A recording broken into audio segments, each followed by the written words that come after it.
vizazi vilivyopokea wajibu kutoka kwa waliotangulia na kuendeleza safari ya maendeleo.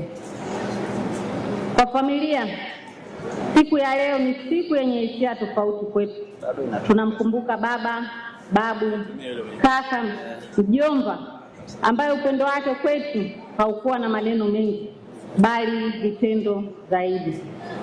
Lakini kwa taifa, anakumbukwa kama kiongozi ambaye dhamira yake kwa Tanzania haikuwahi kuyumba. Kwa wengi, baba yangu alifahamika kama rais wa Jamhuri ya Muungano wa Tanzania, waziri, mbunge, mshauri na kiongozi wa taifa letu. Lakini kwetu nyumbani, baba alikuwa mtu mwenye nidhamu, unyenyekevu na imani thabiti kwa Mwenyezi Mungu.